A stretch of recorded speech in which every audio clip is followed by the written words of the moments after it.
Okay, so our topic for today is about circles. So madami tayong i-discuss about dito, na circles. First, let us define muna circle. So a circle, ano yung definition ng circle? Anybody? Any idea? Any idea about the definition of a circle? Wala? Walang gusto magsalita? Okay, sige. Circle, ito yung set of all points that are of the same distance to a given point in the plane. So set of all points equidistant to a center. So, isimplify na lang natin. Equidistant.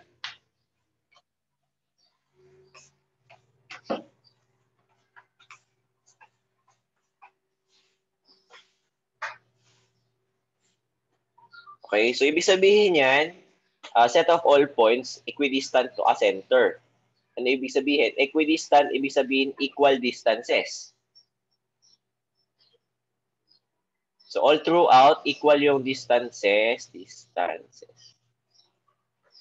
niya to a certain point which is called the center. So, i-label natin tong circle natin. So, this is the point called the center. So, ibig sabihin, yung circle natin dyan, hindi yung point. Yung circle natin dyan is itong kulay blue na line. So, circle, sinabi dyan, equidistant. So, from this point to this point, equal siya to, from this point to this point, this point to this point, ayan. So, equal lang siya. Kahit ilan yung i-drawing mong lines from the circle to the center, equal lahat yon. Okay, so discuss natin yung part na yon. Ibay natin yung kulay. So, ang tawag doon sa kulay orange na line is radius. Okay? So, radius, ano yung definition ng radius? Ayan. The segment from any point to the center to the, from any point of the circle to the center. Teka lang for a while.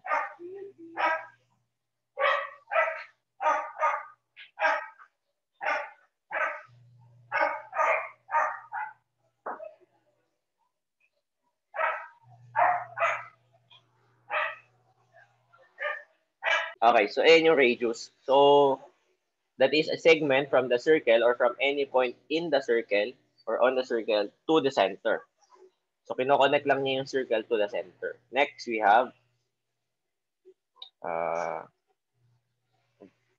gawa tayo ng tunay na line. Yan. So, this one. Yung kulay pink naman na yan, that is called the chord. Chord, that is any segment from one point of the circle to another.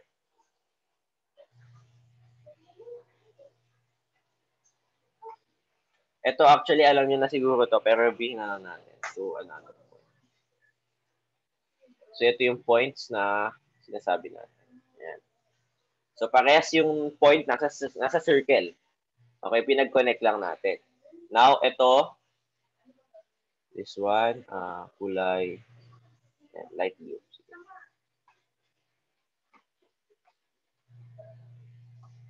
Okay, yan. Yung sky blue na yan, that is called our diameter. Minsan, ang definition nito is twice, 2 radius or dalawang radius. Or ito yung ating longest chord. Longest chord in the circle, yan. Or ito yung a segment from a point in the circle to another point crossing the center. So, ang haba nun. So, it is a chord that passes through the center na lang. That passes through the center.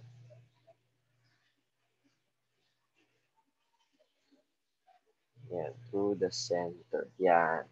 So, ayan ang ating diameter. Ano pa? Yun lang. Next, we have this, for example. I have a point here. Ang tawag dun sa point na yon is point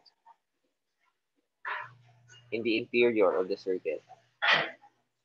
So, ibig sabihin, nasa loob siya. Kapag nasa labas naman, exterior. So, yun lang naman ibig sabihin nun. Tayo. This is exterior. Nasa labas. This one, inferior, nasa loob. Okay? So, paano natin pinapangalanan yung circle? The circle is named kung ano yung pangalan ng central or central point. So, for example, this circle is circle O. So, circle O siya. Circle O. Or, ganito yung ibang illustration sa kanya. Dot tapos yung letter O. So, for example, I have here another circle. Dinodrawing natin yung circle, lagi niya kasama yung center point niya kasi doon siya pinapangalan. Sabi natin, this is circle A. So, it can be written as circle A or circle A. Yan. Okay? So, now, dahil proving yung ating topic, pero geometry to, proving siya. Okay? So, marami tayong theorems. Ano? So, ito, I advise you to take notes of the theorems. Okay? So, i-discuss naman natin siya. Pero I'll try to provide you with the theorems. Titingnan ko kung paano ko siya may provide sa inyo. Pero i-discuss natin siya. Okay, so we have first, Theorem 97. So, ano sinasabi ng Theorem 97? Type na lang natin siya. If a radius is perpendicular to a chord,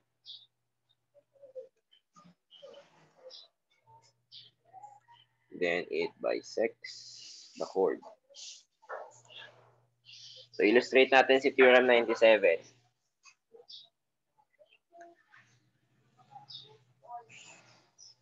Okay. So, sinasabi ni Theorem 97, meron tayo radius tsaka chord. So, may involved na radius tsaka chord. So, i-illustrate natin na iba-ibang kulay. For example, I have here a chord. Tapos, may radius tayo. So, sinasabi lang niya, kapag perpendicular daw yung radius doon sa ating chord, hinahati niya into two equal parts yung chord. So, ito, let's say for example, perpendicular siya. So, this part of the chord will be equivalent to this. Tapos, ito ay 1/2. 1/2. So, kung kabuuan yan, that will be 1. Okay? So, yun lang sinasabi ni Theorem 97. Next, we have Theorem 98. Ito pakisulat siya, hindi ko siya naisama sa module. Hindi ko na-incorporate, hindi ko na-isama yung circles. Dumiretso kasi kaagad sa arcs. Actually, hindi kasama to sa most essential learning competencies na sinabi ng DepEd. Pero dahil kailangan nyo siyang malaman bago natin mag-prove ng mga bagay-bagay, kailangan natin siyang i-discuss. Next, we have Theorem 98. So, if radius of a circle bisects a chord that is not a diameter,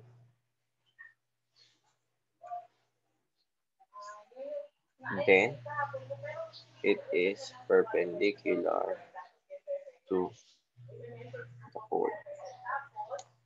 So ito, kabaliktaran lang siya, reverse or contrapositive ng Theorem 97. Kabaliktaran lang siya. So ito ang sinasabi ni Theorem 98.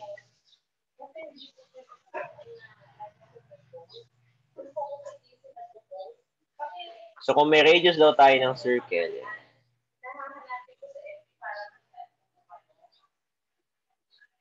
kung may radius tayo ng circle at hindi niya binabisect niya yung chord, then yung radius is perpendicular to the chord. So ganun lang siya.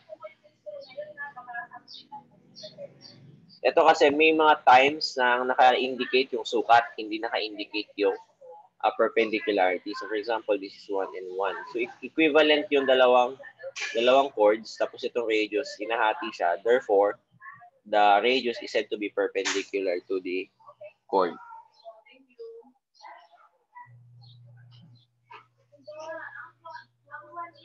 Okay? So, ito, singit natin si Theorem 99. Ay, sir.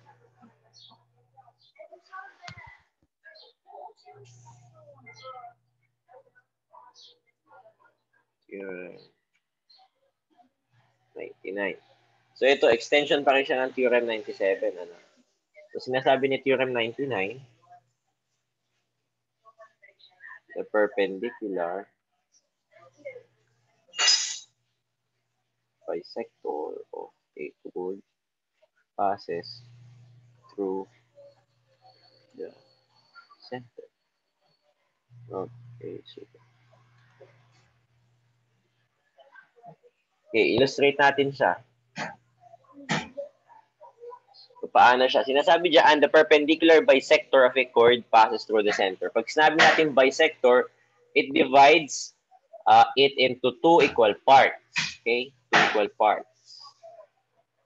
Yung perpendicular that is measured 90 degrees. For example, I have here a chord. Yan. So, yung perpendicular bisector daw niya, ito yung extend niya. Yung definition ng Theorem 97. Not only radius na lang sinasabi niya dito. Any line na tinatawag na perpendicular bisector, it passes through the center of the circle daw. Yan. So, any line. So, kahit hindi na siya radius, as long as perpendicular at hinati niya yung chord into two equal parts, that is said to be the perpendicular bisector. Yan. So, perpendicular daw siya sa chord. At nagpapas siya dun sa center of the circle. So, we have, ito madami-dami ito mga anak. Definition of congruent circles or DCC.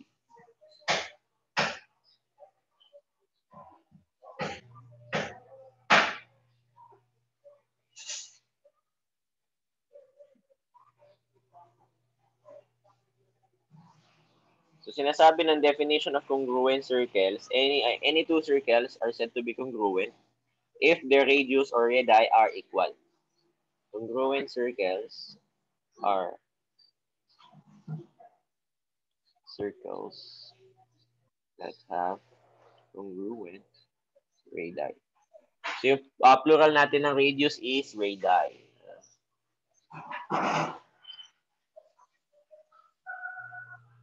So, ito lang sinasabi dyan.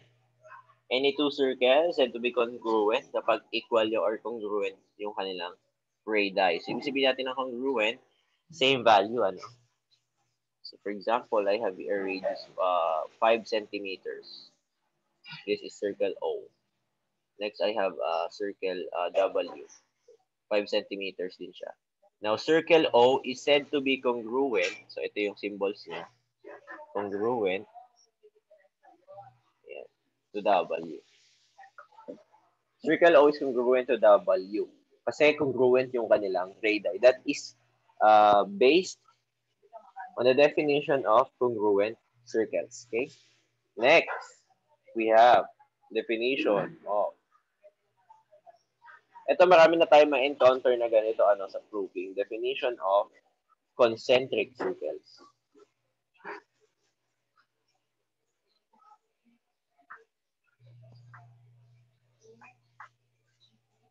Ano yung sinasabi ni definition of concentric circles naman? Sinasabi ng definition of concentric circles, ito. Yan, concentric circles are coplanar. So, ibig sabihin, nag-exist sila sa isang plane having the same center. Yan. So, ibig sabihin ng coplanar, they exist on the same plane.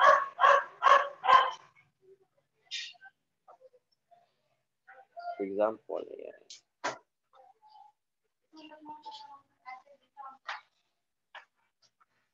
Concentric yung tawag sa nila, concentric circles kapag they have the same center. So, isang center lang sila. So, ito yung radius ng isa. Concentric ang tawag dyan. Nag-iisa lang yung kanilang center or they share the same center. Okay tayo doon. Thumbs up kung naintindihan yan. Pwede nyo i-screenshot yan. Sige. Kasi meron pa tayong 1, 2. May dalawa pa tayong theorem. Next, we have Theorem 100. Tuloy natin ang pagbibilang ng theorem. So, Theorem 100. So, definition natin ng Theorem 100. Theorem 100, sabi dyan, if chords of a circle or of congruent circles are equidistant from the center,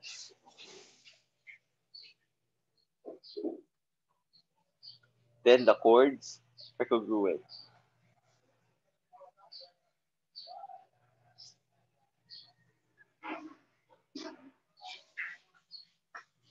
So, paano yung itsura niya? Ganito yung kanyang itsura. So, for example, I have here a circle, then I have another circle. Sabihin natin congruent circle sila, no?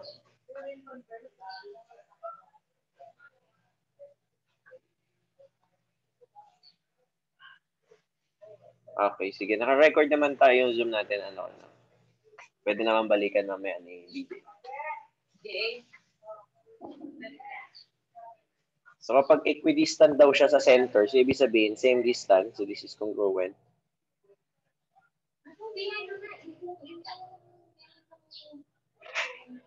Tapos sa kabila, congruent din siya. Sinasabi na yung dalawang chords, itong chord na to, itong chord na yan, ay congruent. Sabi diyan, chords equidistant from the center. So, yan siya. Theorem 100. And last theorem sa circle, before we proceed with arcs, is Theorem 101. Napaka-exciting ng mga pangalan ng theorems natin. Theorem 101. Ngayon, ano sinasabi ni Theorem 101? If chords of a circle or of congruent circles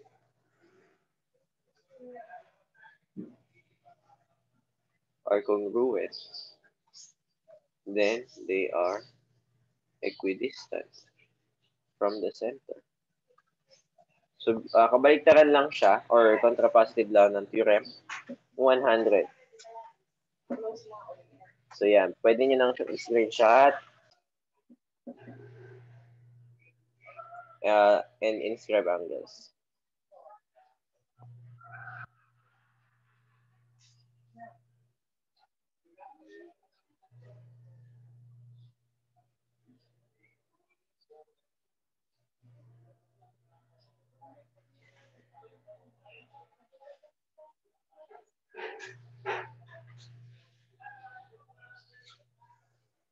So, yan siya. So, kanina na-discuss natin kung ano yung circle. Yung radius, diameter, chord. So, meron pa tayo ibang parts ng circle. We have, so sabihin natin this is circle O. Now, arc. Unahin natin yung arc. Arc is part of the circle. Okay? Yung arc is part of the circle. Sa mismong circle siya. Hindi nyo makita. Gumamit tayo.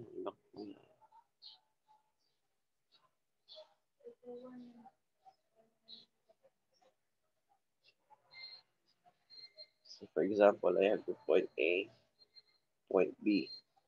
So, this is called an arc. So, arc is part of the circle.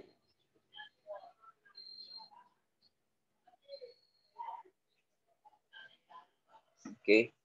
So, yung figure dyan sa baba, ayan. This is called an arc. Itong AB. So, paano natin siya isusulat? Ganito siya isulat. A, B, isin natin. A, B, tapos meron siyang arc sa taas.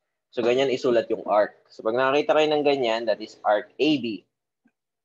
Okay, now, kapag naman ganito yung kanyang itsura,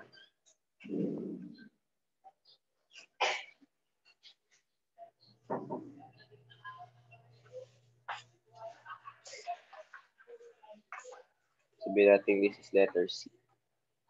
So, itong kabuuan na to, ito. Yan, yung kulay green na dinrawing ko sa baba. That is said to be, kapag yung arc natin is kinoconnect yung yung dalawang endpoints ng diameter. So, ito yung diameter, di ba? Yung CB.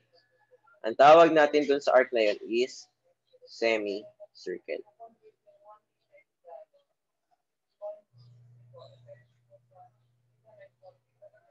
So, a semicircle is, ayan, is part of the circle from one endpoint to another endpoint such that yung endpoints na yun, determine the diameter. So, ang sukat nito is 180 degrees. So, sinusulat din siya as the same. So, a semicircle. I think ganito siya sinusulat.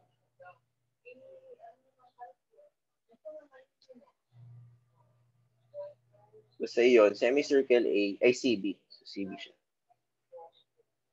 So, arc CB is considered to be the semicircle. Next, we have, drawing pa tayo. So, let's say we have here, angle O. So, yung angle na nabuo dyan, yan. Kapag yung vertex ng angle na yon ay nasa center ng circle, that is called the central angle. Okay, kapag yung kanyang vertex is the center.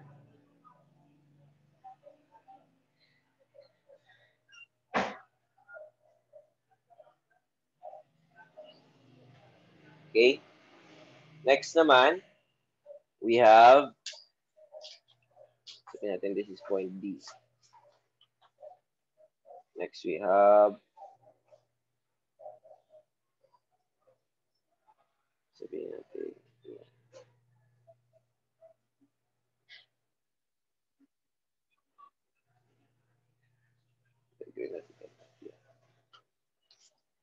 so yan, yung kulay purple,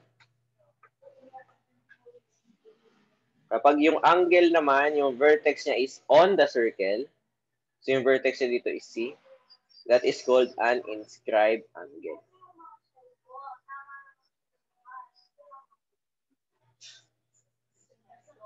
Okay, so yung kanyang vertex is on the circumference of the circle. So nasa circle siya.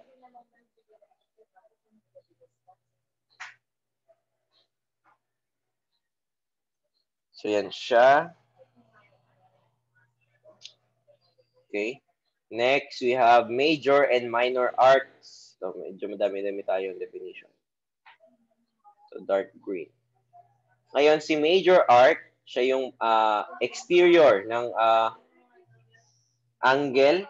For exterior siya nung ito. Sabihin natin ito yung central angle. Yung central angle natin is BOD. This is our central angle, di ba? Now, yung ating minor and major arc, yung nasa loob at saka nasa labas. So, minor, siya yung nasa interior. Si major, siya yung nasa exterior. So, ano ibig sabihin nun? So, itong arc na to, ito yung nasa loob ng angle. So, yung sakop ng angle, this is our minor arc. Yung nasa kabaliktaran naman niya, yung kabuuan na yan, yung malaki na yan, that is our major. So, from this point up to this point, minor yan. Okay, tapos yung kabaliktaran niya, that is the major arc. Yung semicircle natin is neither major nor minor arc kasi equivalent lang siya, no?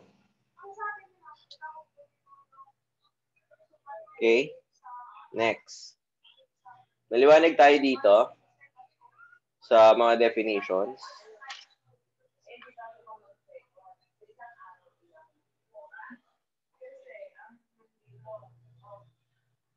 Okay? Sige, walang sumasagot.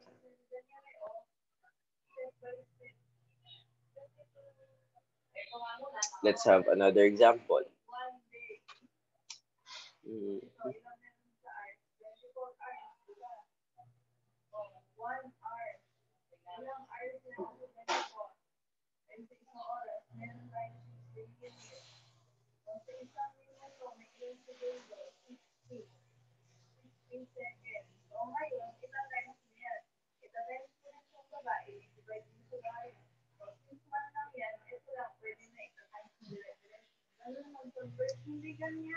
Okay. So, ito na. May mga computation na to. Let's say this is 50. Yes, kulang. 100 degrees. Yeah. Okay? So, yung measure ng minor arc, to, definition na to ng mga measurement, ang minor arc AB is equal to the measure of the central angle. So, 100 degrees din siya. Okay? So, major naman, 360 minus yung central angle. So, that is 260 degrees. Okay? Next, ang semicircle, palagi lang siyang 180. Kahit sa ang point pa yan magsimula, si semicircle laging 180. Okay? So, ulitin ko lang. Yung sukat nitong angle na to is equal dun sa sukat ng arc na katapat niya. Yung major arc naman na nasa likod niya, equivalent yan ng 360 minus yung ating measure of the central angle. So, minus mo to. So, ito yung katapat niya. So, this is 260. Okay, so yan lang siya. Lagi nyo tatandaan yan, ha? Measure ng minor arc is equivalent to the measure of the central angle. Measure of the major arc is equal to 360 minus the measure of the central angle. Next, we have arc addition postulate.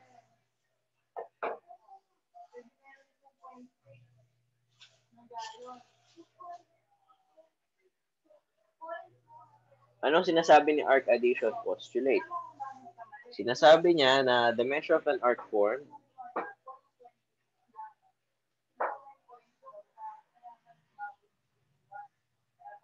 by two adjacent non-overlapping arcs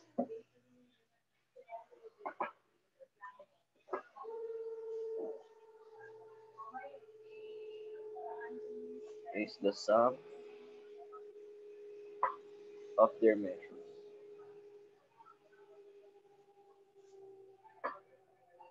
So, paano yan? Let's say, ganito.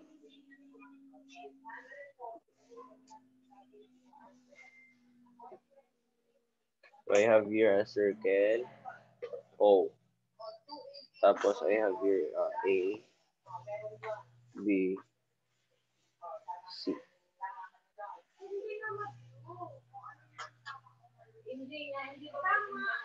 Sabihin natin this is 35 degrees. This is 20 degrees. Sinasabi ng arc addition postulate, kapag pinag-add mo yung arcs na to, arc AB and arc BC, ayan, sabi dyan, two adjacent, ibig sabihin magkadikit, and non-overlapping. So, hindi sila nagpapatong. So, magiging arc AB plus arc BC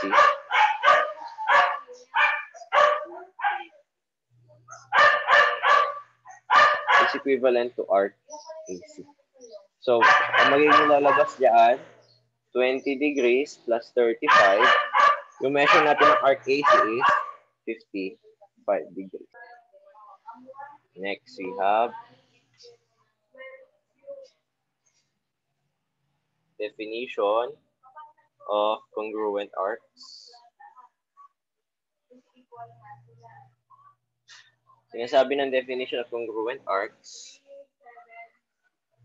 in the same circle or incongruent circles. Arcs which have the same measures are congruent arcs.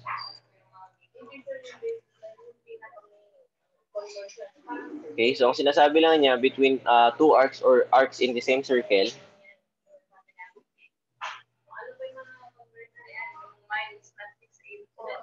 kapag same daw sila ng measure, equivalent yung arcs na yun.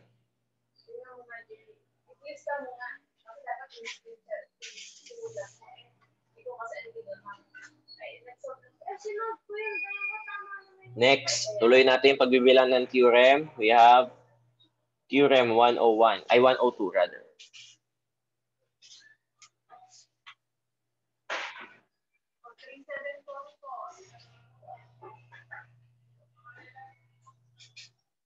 Sinasabi ng Theorem 102, if two minor arcs of a circle or of congruent circles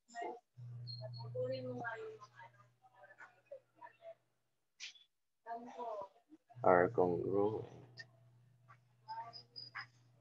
then the corresponding chords congruent. Ito interesting to. Basahin natin mabuti. Yan, if two minor arcs of a circle or of congruent circles are congruent, then the corresponding chords are congruent. So, gamitin natin dalawang magkaibang circle para nakikita niyo.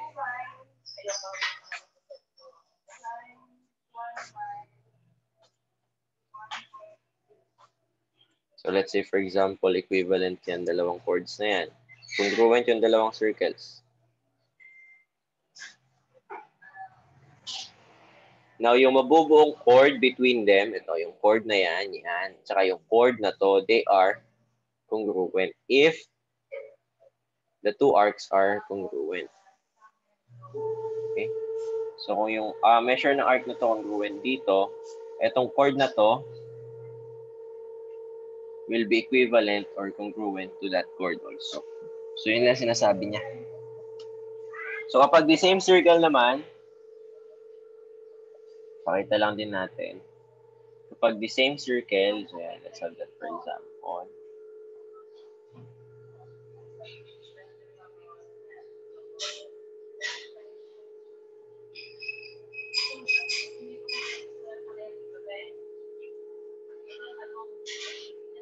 Okay, so yan, makikita ninyo. Sabihin natin ito yung center O.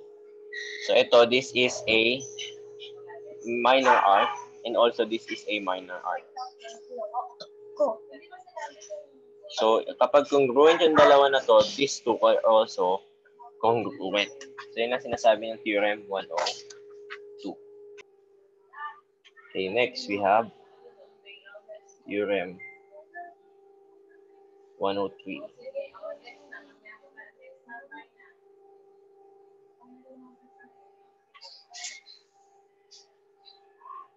Yan. So, if two chords of a circle, sabi dyan,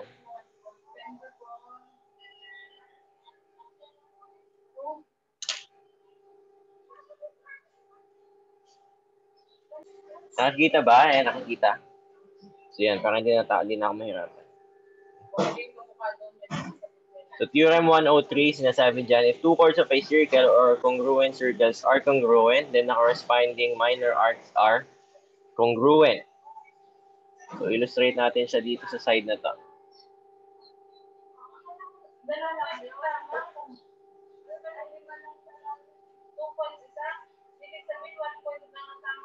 So, if two chords of a circle or congruent circle, so i-plot natin siya sa isang circle na lang muna.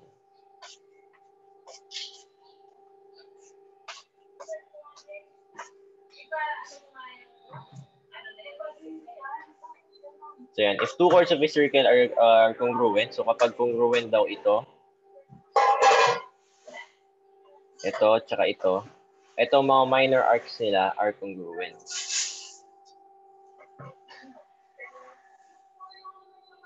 So yan, congruent din sila. Si Theorem 104, halos kaparehas lang din. If two central angles of a circle of congruent circles are congruent, then the corresponding minor arcs are congruent. Okay, so ganito itsura naman niya.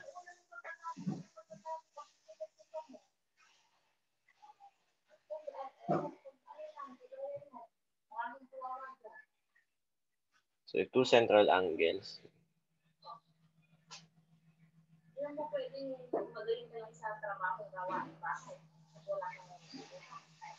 Yan. So, kapag congruent daw yung dalawang angle na yan,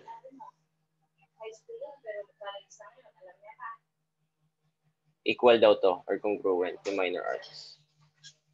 Kanina, yung Theorem 102, 103, they discuss about chords. Okay? Ngayon, ito naman, central angle tsaka minor arcs. Si 105 naman, ayan, kabaliktaran ni 104. So kapag ito naman daw yung congruent sa isa't isa, congruent naman itong dalawa. Okay, so mahirap siyang intindihin kapag words, pero madali siyang maintindi kapag na-illustrate na. Okay, so yan. Illustrate nyo lang siya. Next. So we have 106.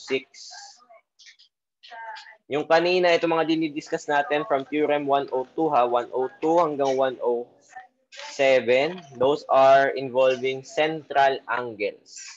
Okay? Wala pa tayo sa inscribed angles.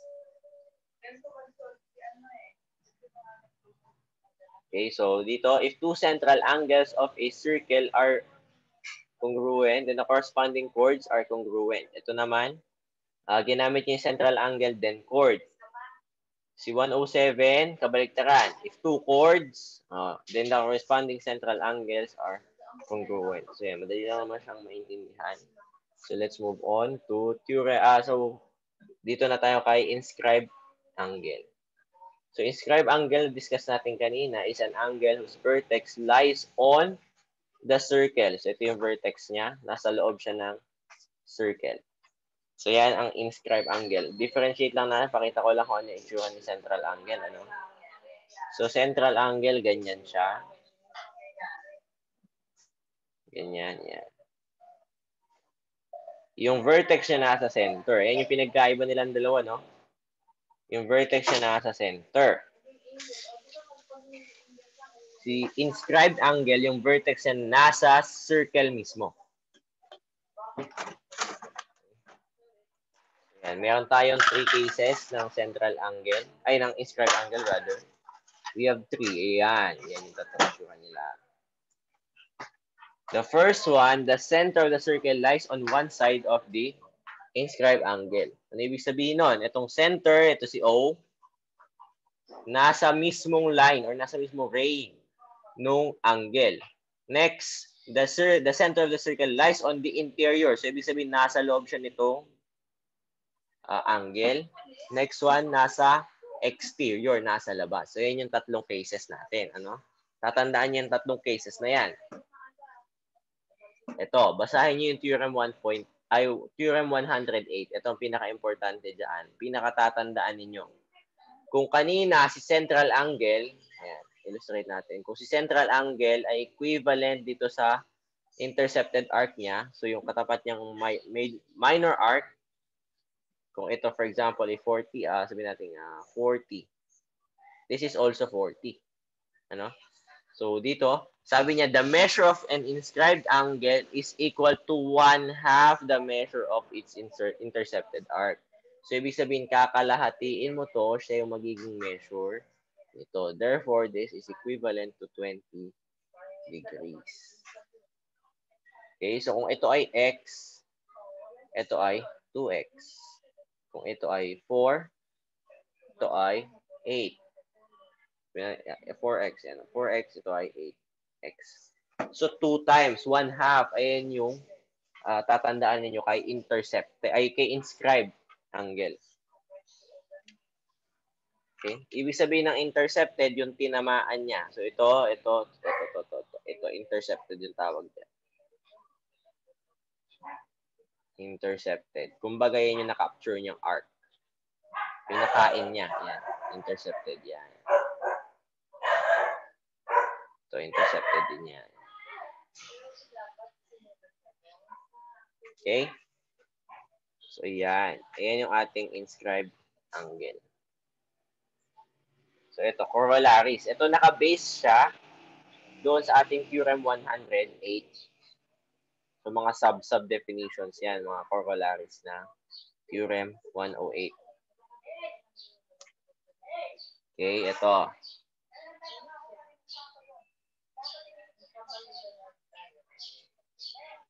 So, corollary 108.1, ito, tingnan natin. An angle inscribed in a semicircle. So, semicircle, ibig sabihin, kalahati ng circle. Drawing natin, yan. Semicircle, yan. An angle inscribed. So, yung inscribed angle daw, tapos yung intercepted arc niya is semicircle that is automatic, ha? Automatic yan. Corollary 108.1. 90 degrees or a right angle. So, ito, this one is a semicircle, ha?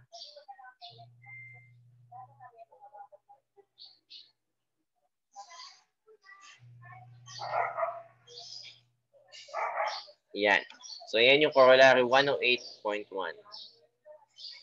Ito naman, if two inscribed angles intercept the same arc or congruent arcs, then the angles are congruent. So, ito medyo complicated yung ating figure, ano? Ganito yung itsura niya.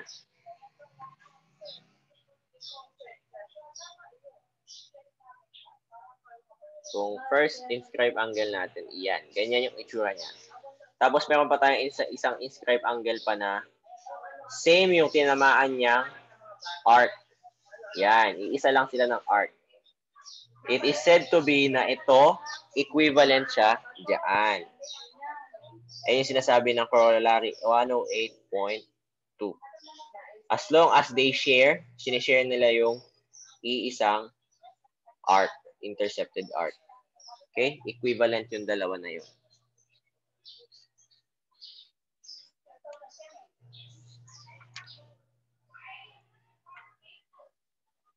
Okay? Next, corollary 108.3. So, last two na tayo.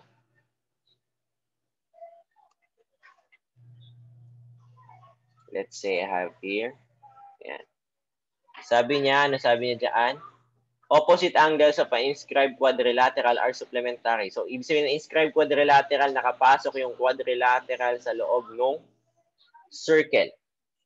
So, sabi dyan, opposite angle. So, this one and this one, they are said to be supplementary. So, pag pinag-add mo to, let's say, for example, this is x and this is, sabihin natin 2x.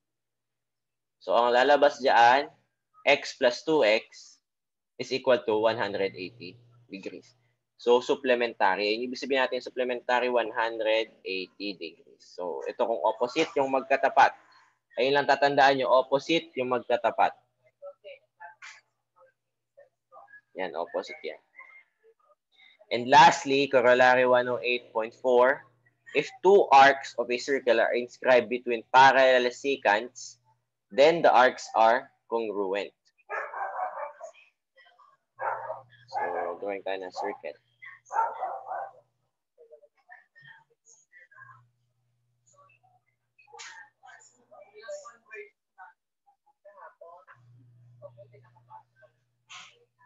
Yan. Parallel secants. Ayan yung secants. They are lines na lines na nag-intersect sa circle na nag-form ng chords. Okay. Si tangent yung nagtatouch lang sa circle. Ayan si tangent. Si secant yung nag-cross sa circle. So, sinasabi niya dyan, if two arcs of a circle are inscribed, so ibig sabihin nakapasok, ito yung arcs, ito. Tapos, ito pa yung isa.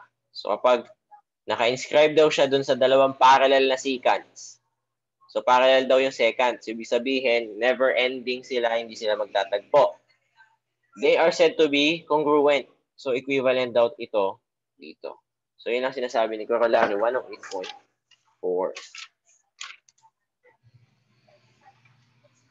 Okay?